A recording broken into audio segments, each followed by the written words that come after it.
laulamaan. Vain yksi Jeesus, hän mulle riittävi. Tuli sellainen huvittavakin piirre asiasta mieleeni.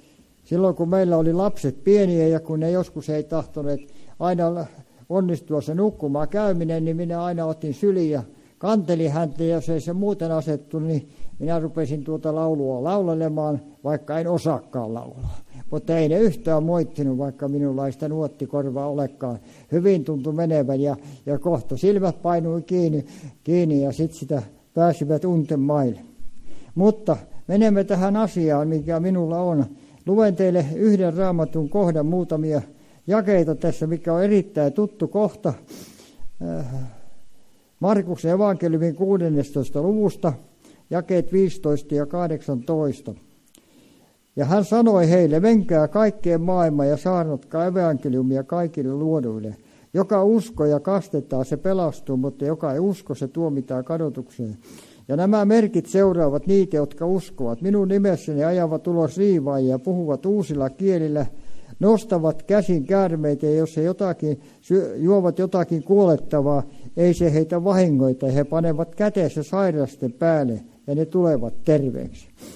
Ja nyt tämä aihepiiri, jota ajattelin tässä jotakin kertoa teille, on sellainen aihepiiri, että joka seurakunnassa ja joka paikassa sitä ei välttämättä oikein hyväksytä sen tähden, koska sitä ei oikein tiedetä, että millä tavalla siihen lähestytään ja minkällä tavalla tämä tänä päivänä koskee meitä. Tämä viimeisen jakeen kohta, että panevat käteensä sairasten päälle ja he tulevat terveeksi. Ja minä, kunhan kerkiän vähän pitemmälle, niin minä kerron siitä, mistä se johtuu, että minä tämän aiheen sain tälle päivälle. Se on hyvin ajankohtainen aihe minun elämässäni, mutta katsotaan vähän Raamatun ajatuksia tässä. Minä en näitä Raamatun kohtia välttämättä lue, jos te haluatte ottaa itselleni ja tutkia, niin laittakahan ylös nämä kohdat, nämä on niin tuttuja kohtia, että me voimme ihan vaan selata näitä.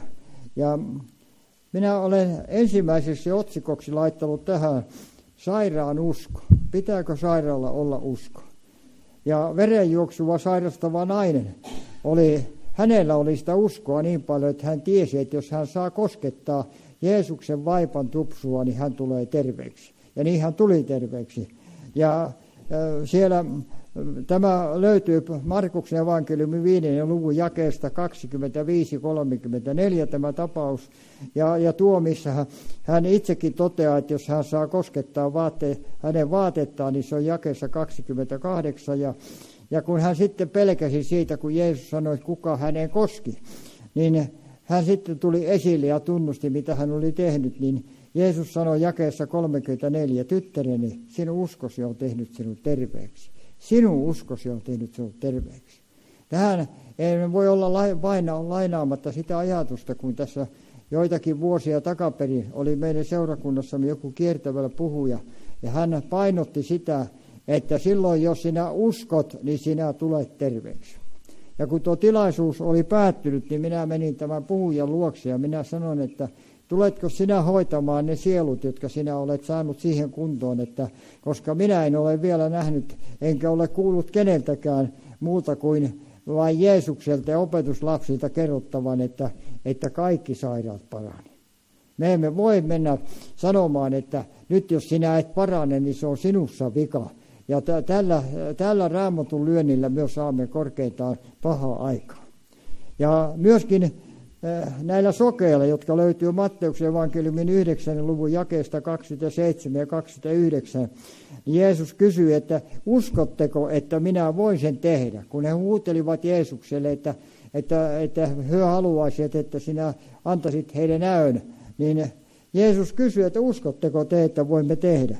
Niin he sanoivat, että me uskomme, niin jakeessa 29 Jeesus sanoo, tapahtuko teille uskonne mukaan. Ja se oli todella, heillä oli sitä uskova. Mutta sitten, jos hyppäämme tästä henkilökohtaisesta uskosta, joka voi olla ja voi olla olemattakin, mutta se ei minun mielestä ole ollenkaan pääasia se, että pystyykö ihminen parantumaan vai eikö pysty. Siellä on sitten sellainen otsikko kuin kantajien kantajien usko. Ja te muistatte tapauksen tuolta Markuksen evankeliumin 2. luvun jakeesta 3.12, jossa kerrotaan, että kun vuoteella kantoi 4 miestä halvattua Jeesuksen luoksi, ja kun ei päässeet muuten, niin tekivät kattoon reiän ja sieltä laskivat Jeesuksen eteen. Ja siellä ei puhuttu mitään tästä halvatusta, että se olisi mitään sanonut tai tehnyt eletyttä. Ainoastaan nämä kirjanoppineet ja variseukset katselivat, että meinaakohan tuo nyt sitten ruveta parantamaan. Ja kun Jeesus vielä sanoi, että sinun syntisi ovat annettu anteeksi, niin siinähän tuli heti näillä ajatuksia, että nythän se pilkkaa Jumalaa, että eihän kukaan voi antaa syntiä anteeksi kuin Jeesus. Mutta Jeesus sanoi, että tietääkseen, että ihmisen pojalla on valta maan päällä antaa syntiä anteeksi, hän sanoi halvatulle, nouse, ota vuoteeksi ja kävele.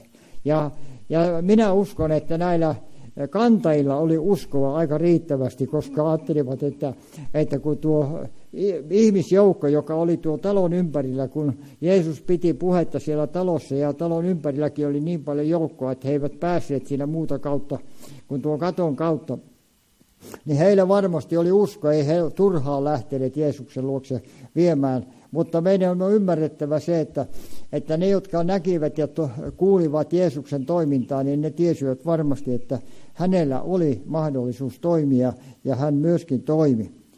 Ja sitten on myöskin sellainen otsikko kuin pyytäjän usko.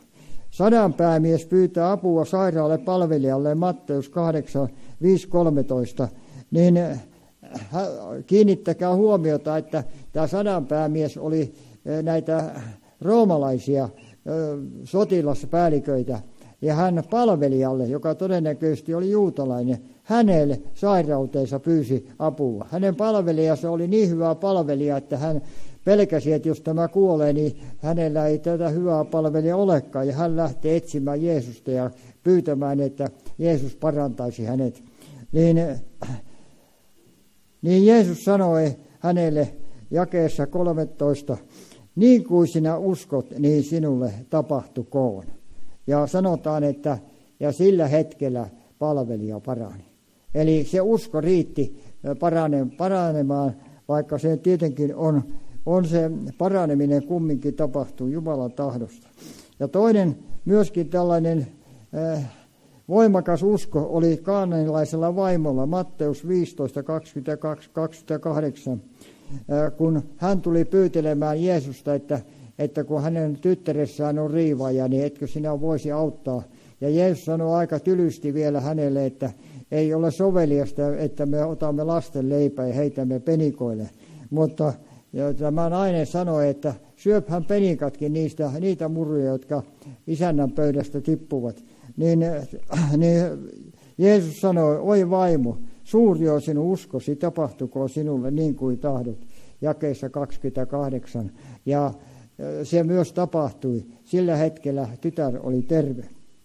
Mutta entäs sitten, jos se usko ei olekaan näin vaan? Jos se usko on heikko?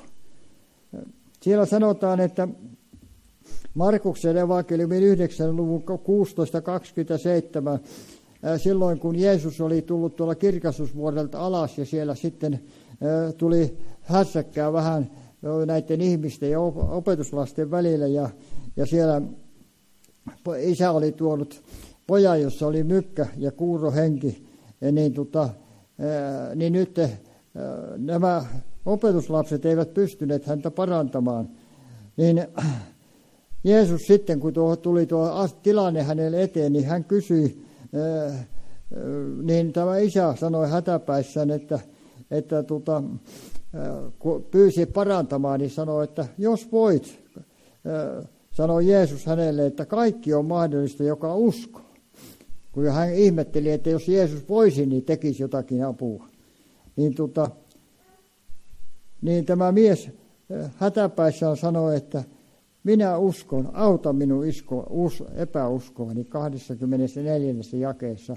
Hän itse myös, että hänellä ei sitä uskoa paljon ole, mutta anna minulle sitä uskoa, että minä todella voisin, jos se siitä uskosta kiinni on, niin parantua. Ja poika parani ja sitten kun opetuslapset kyselivät, miksi eivät he sitä pystyneet ajamaan, niin siellä sitten sanotaan jakeessa 29, että tätä lajia ei saa lähtemään muuta kuin rukouksella ja paastolla. Ja muistatte varmasti, että Jeesuskin ennen julkista toimintaansa oli 40 päivää korvessa paastossa ja sitten sen jälkeen hän vasta rupesi toimimaan. Samoin Suomessa aikoinaan joitakin vuosia sitten Niilo Ylivainio toimi hyvin voimallisesti ja hänen kauttaan tapahtui moniakin ihmeitä, mutta hän myöskin paastosi 40 vuorokautta ja sen jälkeen vasta sitten Jumala voi häntä käyttää. Ei se Jumalan toiminta ei tietysti riipu siitä, mitä me olemme ja mitä me teemme, mutta minä olen ymmärtävissä, en tiedä olenko minä täysin väärässä, mutta minä olen ymmärtämässä sen, että tämä meidän oma paastoaminen ja rukoileminen ja Jumalan edessä oleminen johtuu siitä, että Jumala voi meitä käyttää.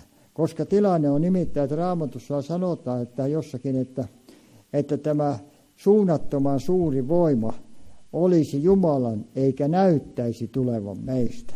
Ja minä olen seurannut tuossa, kun olen saanut Jumalan armosta yli 60 vuotta taivaltaa tätä uskon tietä, niin sen, että monetkin sellaiset julistajat, jotka julistavat armoitusta ja siellä sairaita paranee ja ihmeitä tapahtuu, niin toimintakausi ei ole pitkä. Mistä se johtuu? Onko se niin, että ihminen ei kestä tätä kunniaa ja sitten tulee vaikka minkälaista ongelmaa siinä, että Jumala tarvitsee todella, niin kuin se sanotaan, että jokaisen oksan minussa, joka kantaa hedelmää, minä puhdistan, että se kantaisi runsaamman hedelmän, sanoo englantilainen käännös, että puhdistan. Suomalainen sanoo, että minä karsin. Ja tietysti niitä ylimääräisiä oksia pystytään karsimaan. Uskosta Raamattu sanoo hebrealaiskirjeen 11. luvun jakeessa 1. Usko on luja luottamus siihen, mikä toivotaan, ojentautuminen sen mukaan, mikä ei näy. Eli usko on sellainen asia, että me otamme niin kuin ilmasta kiinni jotakin sellaista, mitä me emme silmillämme näe ja mitä ei ole vielä tapahtunut. Mutta meillä, jos me sitä uskoa saamme, ja miten me sitä saamme sitten, niin minä uskon, että se saaminen jo riippuu siitä, kun Raamatussa sanotaan, että kun me Kristusta katselemme, niin me muutumme hänen kuvansa kaltaiseksi, niin kuin muuttaa Herra, joka on henki. Eli toisaalta on niin, että me voimme kasvaa ja uskossa, mutta itse asiassa me emme sitä uskoa voi itsellemme ottaa. Mutta silloin, kun se meille annetaan, tuossa seuraavassa kohdassa se tulee aika hyvin esille, kun pistin otsikkoa tähän, että ei uskoa, ei toivoa. Rampa pyysi Pietarilta ja Johannekselta almua. Ja hänellä ei ollut minkäänlaista toivoa eikä ajatusta, että hän mukaan paranisi siinä. Mutta kun Pietari sanoi, että katso meihin, se on apostolitekojen 3:1-9, että katso meihin, jakeessa 4, niin sanotaan jakeessa 5, että odottaen heiltä jotakin saavansa. Hän odotti almua, ei mitään muuta kuin almua saavansa, koska eikä hän voinut puhua, kun oli mykkä ja sokea. Mutta loppujen lopuksi kävi niin, että Jumalan pyhä henki vaikutti, niin kuin siellä sanotaan, että usko, jonka Jeesus vaikuttaa. Apostolitekoja 3:16. Eli toisin sanoen tuossa samassa luvussa sanotaan, että kun rupesivat tenttaamaan, että mistä se johtuu, että tämä rampa, tämä ei ollut sokea, tämä oli, eikä mykkä, se on seuraavassa kohdassa, minä hyppäsin vähän ylitse, mutta suokaa anteeksi vajavaisuuteni. Niin tämä rampa, kun hyppi ja juoksi Paavali ja Pietari ja Johanneksen kanssa, ja sitten kun heitä tentattiin, niin siellä sitten Pietari sanoi, että usko, jonka Jeesus vaikuttaa. Ja jos sinä saat sellaisen uskon, minkä Jeesus vaikuttaa, niin silloin ei tapahtu. Se ei tapahdu sinusta vaan johtuen vaan Jumalasta. En voi olla kertomatta teille vanhan ajan tapausta siihen aikaan, kun oli vielä Neuvostoliitto aikoinaan ja siellä oli hyvinkin tiukkaa tämä uskonnon harjoittaminen tai paremminkin sanottuna se oli melkein kiellettyä. Niin sitten joku oli kannellut jotakin jonkun seurakunnan pastoria, että se puhuu soopaa. Ja sitten nämä milisit tai mitkä olivat sinne menneet sinne kirkkoon, niitä on ollut useita henkilöitä, ja ne olivat tuoneet sellaisen nuoren tytön, joka oli kuollut, ja sanoi, että sinä olet mukaan väittänyt, että Jumala voi kuolleesta herättää. Ja jos et sinä nyt herätä tätä kuolleesta, niin se on sitten linnaan lähteä ja niin poispäin. Ja tietysti hän oli julistanut jossakin vaiheessa, että Jumalalla on mahdollisuutta, ja julistan minäkin sen, että jos Jumala haluaa, niin hän pystyy kuolleen herättämään kuolleesta. Ei siinä ole mitään, mutta se, että tapahtuuko se tänä päivänä ja niin poispäin, siihen on vaikea sanoa, mutta siinä tämä hätäpäissään tämä pastori rukoili Jumalaa, että vaikuta nyt, että sillä tavalla, että mitä tässä tapahtuu. Jumalan pyhä henki laskeutui hänen ylleen niin, että voimakkaasti, että hän tuli sieltä saarnastuolista tämän vaineen luokse ja sanoi, tytär, nouse ylös. Se tytär nousi. Niistä 5 milisistä 4 tuli uskoa siinä paikassa. Ja 1 läksi sitten hyvin allapäin kävelemään pois. Eli toisin sanoen, että silloin, jos me saamme olla Jumalan armosta, hänen pyhän henkensä käytettävissä, niin silloin voi tapahtua ihmeitä. Eikä siinä kysytä meidän uskoa, eikä sitä, mitä me voimme, koska Jumalaltahan se työ tulee, eikä meiltä. Tässä sitten tämä, mitä jotain on vähän hyppäsinkin, niin Matteus 12 ja 22 sanottiin, että hänen tykönsä tuotiin riivattu, joka oli mykkä ja sokea, niin ei siinä ole puhuttu mitään siitä, että oliko tuojilla uskova. Totta kai sitä piti olla saattajia, koska hän oli sokea ja hän ei pystynyt tulemaan. Hän on saattanut itsekin pyytää tai antaa merkkiä, että lähtekää viemään häntä Jeesuksen luokse. Mutta siellä sanotaan vaan tuossa yhdessä jakeessa, että hänen luokseen tuotiin ja Jeesus paransi hänet. Eli toisin sanoen se oli se usko, jonka Jeesus vaikuttaa. Mutta miten sitten kävi? Paraniko Raamatun aikana kaikki? Minä uskallan sanoa, että ei parantunut. Siellä 2. Timoteus 4:20 sanotaan, että minä, siis Paavali, jätin Trofimuksen Miletoon sairastumaan. Ja eikö mukaan Paavali voinut parantaa? Kerrotaan apostolitekojen 19 jakeessa 11 ja 12, että Jumala teki ylenvoimallisia tekoja hänen kauttaan. Sanotaan jopa, että hikiliinoja ja esivaatteita vietiin hänen iholtaan sairaiden puolesta ja ne paranivat ja riivajat lähtivät. Mutta jostakin syystä Jumalan tahto ei ollut tätä henkilöä parantaa, vaan hän jäi sinne sairastamaan. Ja samoin hän sanoi Timoteukselle, 1. Timoteus 5:23, käytä vähän viiniä vatsasi tähden ja usein uudistuvien vaivojesi vuoksi. Noissahan voi sanoa siinäkin, jos Jumala olisi kaikki parantanut, niin hän voinut siinäkin kohdassa sanoa Timoteukselle, tai Timoteus olisi ymmärtänyt, eikö tuo Paavali ymmärtänyt sen, että rukoile Timoteuksen puolesta, niin hän tulee terveeksi. Mutta se ei ollut Jumalan aikataulu. Tuossa aikataulusta minun tulee mieleen, oli kerran aikoinaan, silloin kun asun täällä keskikaupungilla Kuopiossa aikoinaan, niin olin tuossa jossakin tilaisuudessa, jossa tämä vanhemmat ihmiset varmasti muistavat nimen Urho Muroma, niin hänen poikansa Uolevi Muroma oli kansanlähetyksen piirissä ja hän oli pitämässä raamatutuntia. Minäkin läksin häntä kuuntelemaan, koska hän oli minulle erittäin tuttu, koska siinä on sellainen hyvä story tästä Uolevista. Hän oli aikoinaan, hän oli sen ikäinen, että hän oli vapaaehtoisena mennyt rintamalle. Ja siellä kun sitten joutui näkemään sitä, mitä siellä varmasti oli, niin hän oli sanonut, että Jumala, jos sinä pelastat hänet elävänä täältä, niin hän lukee papiksi. Hänellä ei ollut ymmärrystä, että hänen pitäisi uskoa tulla, mutta hän sanoi, että hän lukee papiksi. Ja mies piti sanansa ja luki papiksi ja tuli minun kotipitäjäni Miehikkälään toiseksi papiksi 50-luvun alulla. Mutta siinä kävi niin, että minä olin hänen rippikoulupoikanaan hänen rippikoulussaan, mutta minä en ollut uskossa, eikä ollut pappi uskossa.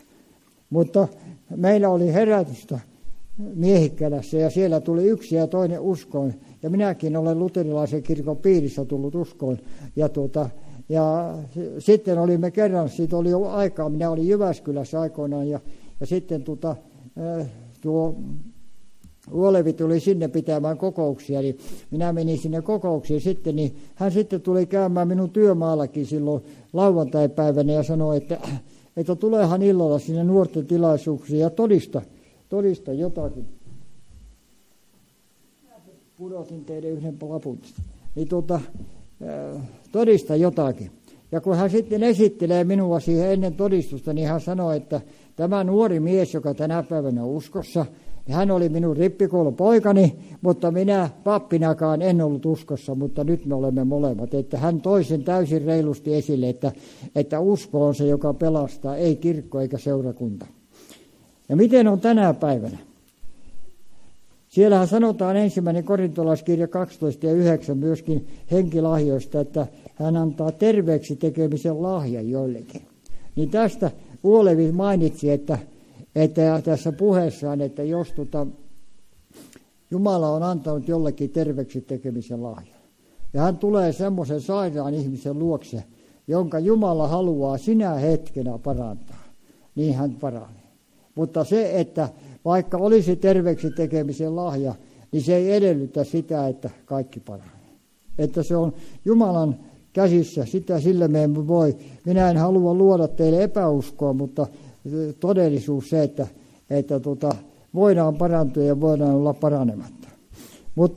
Mutta se, mikä tämä nyt alkaa olla tämän päivän asia, tuossa vuoden vaihteessa meidän eräs seurakuntamme sisar, hänellä oli jostakin lääkityksestä tullut semmoinen sairaus kuin psorias, joka on erittäin hankala, kun joka paikkaa kutittaa ja eikä oikein pysty missään olemaan. Ja lääkärit olivat tehneet kaiken voitavansa ja sitten he olivat antaneet sellaisen lääkekuurin, että kolme kertaista lääkettä piti pistoksena antaa. Ja oliko se joku semmoinen kuukausi, 2 väliä ja ne oli erittäin kalliita ne pistokset vielä. Ja hän oli 1 pistoksen ottanut sitä ja sitten se oli kuulemma, että sillä ei ole mitään vaikutusta sillä lääkkeelle, jos ei sitä kaikkia 3 ota. Ja hän sitten eräässä kokouksessa pyysi, että voitaisiko me rukoilla hänen puolestaan. Ja siellä oli sitten ystäviä ja niin kuin olen todennut, että Jumala voi käyttää jotakin yksittäishenkilöä, mutta ainakin minä olen huomannut, että monta kertaa ihan seurakunnan rukouksessa Jumala voi parantaa. Ja niin siinä kävi niin, että se psorias hävisi hänen kehostaan sillä tavalla, että hänen ei tarvinnut niitä 2 muuta pistosta enää ottaakaan. Ja se ei vielä loppunut siihen. Sitten hänellä tässä kevät-talvella, tämä ei nyt kauaa takaperin ole, muutama viikko sitten, kun hän todisti siitä, että kun hän oli taas pyytänyt esirukousta, kun hänellä oli polvi siinä kunnossa, että 2 kepillä piti kulkea, kun se oli leikkausjonossa, että se pitäisi leikata se polvi.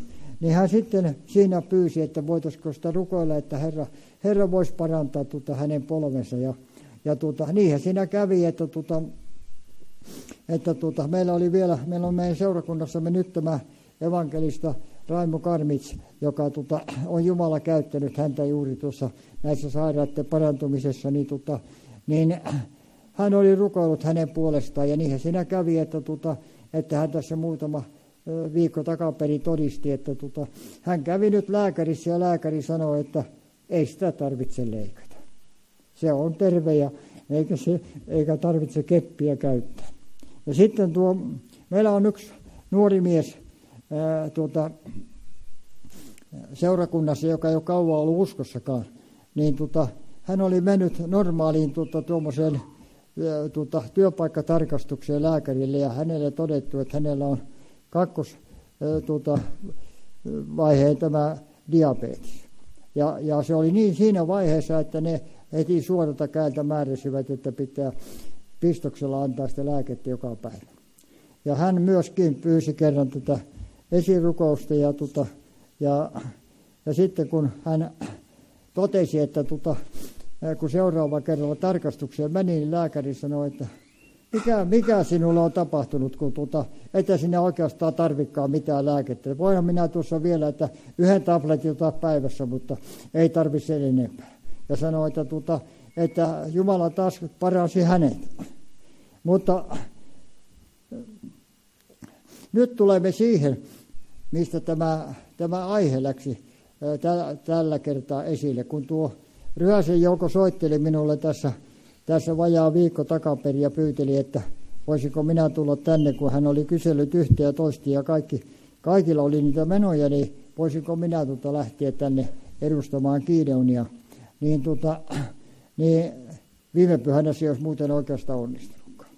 Ja nimittäin viime pyhänä olin omassa seurakunnan kokouksessa, kävelin 2 kepin kanssa, enkä vastannut vasemman puolen jalkaa ollenkaan, jossa on proteesi, koska se oli niin pahasti tulehtunut, että aamulla kun vetelin proteesisukkia jalkaa, niin melkein piti irvistää, kun se koski niin kovasti. Ja eikä sillä oikeastaan pystynyt pitämään, ainoastaan sen takia panin sen jalan paikalleen, että jos satun kaatumaan, niin etten ainakaan tynkää satuta ja sitten varovasti pysty kumminkin kytkitä painamaan sillä, että oli helpompaa ja autolla. Olen ajanut kyllä ilman jalkaakin, mutta helpompaa ja 2 jalalla. Niin olin siellä kokouksessa ja siellä sitten oli Marko Selkomaa, joka kiertää evankelistana Suomessa. Ja hän oli puhumassa ja hän sitten rukouksen aikana hän sitten toi esille sellaisia profeetallisesti sellaisia asioita, että hän sanoi, että täällä on joku sellainen henkilö, jonka oikea reisi on sairas ja Jumala haluaa parantaa.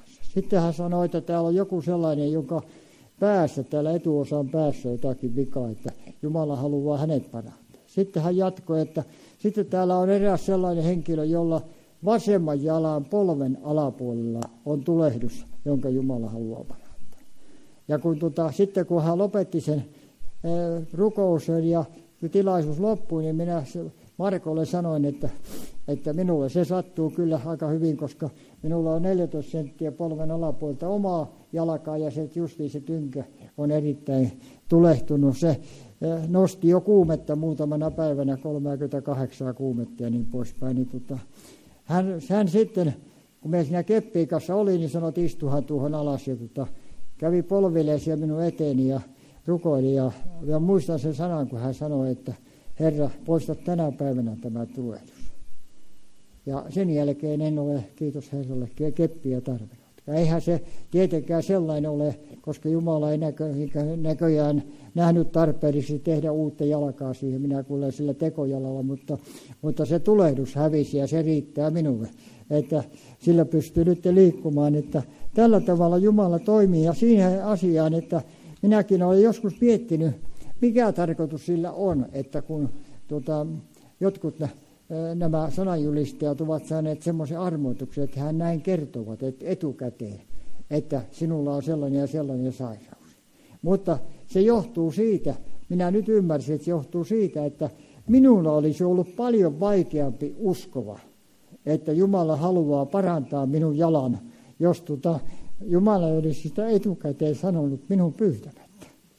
Ja minä kun tiedän, että minun vapahtajani, jos sanoo jotakin, häneen voi luottaa.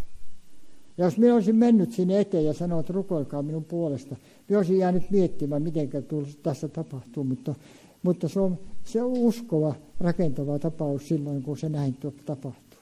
Ja minä olen sitä mieltä, että jos me voisimme olla Jumalan käytössä itse kukin sillä paikalla, että hän voisi antaa meille armoa lahjoja ja me voisimme niitä Jumalan tahdossa ja tarkoituksen mukaisesti käyttää.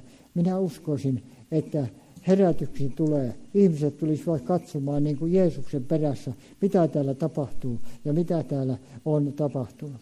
Ja sitä on ennustettu, sitä Suomen herätystä. Tuossa sisaret laulevat tuon Hilja Aaltosen tekemän laulun, että anna sade, rakas taivaan Isä, että hän antaisi todella meille sellaisen sateen, että me näemme todella, että tapahtuu jotakin. Niitä on ollut niitä sadeaikoja. Silloin, niin kuin minä kerroin, silloin 50-luvun alussa Miehikkälässä oli herätyksen ajat. Siinä tuli ihan kymmeniä ihmisiä uskoon pienessä pitäjässä, jossa ei ollut asukkaitakaan siihenkään aikaan, kuin vähän päälle 4000. Nyt siellä ei enää kuin vähän päälle 2000, kun se kato menee aina pikkupaikkakunnista. Mutta siellä, ja se oli niin väkevä se herätys, että eräskin veli, joka oli tullut uskoon, niin hänen naapurinsa, hän ei tiennyt sitä, että mä olin tullut uskoon, niin olisi kysynyt, että mitäköhän hommaa se oikein on, että kun minä en ymmärrä, kun noita ihmisiä on tullut sellaisia, että ei ne ole luterilaisia eikä ne ole helluntalaisia, mitä ne on. Tämä sanoi, että ne on uskovia. Minäkin olen saanut antaa elämäni Jumalalle. Ja se, että niin kuin tuossa kerroin siitä meidän seurakuntamme pastorista, joka siellä vankilassa teki uskonratkaisun. Ja niin kuin kerran kävimme kyselemässä kokouspaikkaa ystäväni kanssa naapurista, niin siellä tämä naapurin täti sanoi, että kyllä se Hannes olisi tarvinnut sitä uskoa, ja nyt se on joutunut sinne Harjamäkeen. No, me yritettiin sanoa, että kyllä me tarvitsemme kaikki sitä uskoa. Ja minä voin henkilökohtaisesti todistaa, että minua ei vienyt Jeesuksen luokse synti. Kyllä minä tietenkin syntinen oli, koska Raamattu sanoo, että kaikki ovat pois poikeneet, kaikki tyyni kelvottomaksi käyneet, mutta minut pysäytti Raamatun kohta. Jokainen, joka ei synny uudesti ylhäältä, se ei voi nähdä Jumalan valtakuntaa. Ja minä tiesin, että minä en ollut syntynyt uudesti ylhäältä, vaikka kirkon nuorissa kävinkin. Mutta siinä tilanteessa miesten päivällä minä pyysin, että rukoilisitteko te minun puolesta, että minä voisin syntyä uudesti ylhäältä ja nähdä taivaallisen avun. Ja hän on myös antanut sen avun niin, että silloinkin kun on elämässä ulkoisesti vaikuttaa, että on vaikeita, niin silloinkin Jeesus on lähellä. Minä muistan sen yön, kun minä heräsin nukutuksista siellä Etelä-Saimaan keskussairaalassa ja kysyin hoitajalta, miten siinä kävi. Hoitaja, sillä oli hyvin vaikea sanoa, että sinulta on amputoitu toinen jalka polven alapuolelta. Siinä vaiheessa Jumalan pyhä henki toi minun sydämeni ajatukseen. Kaikki yhdessä myötä vaikuttaa niiden parhaaksi, jotka Jumalaa rakastavat.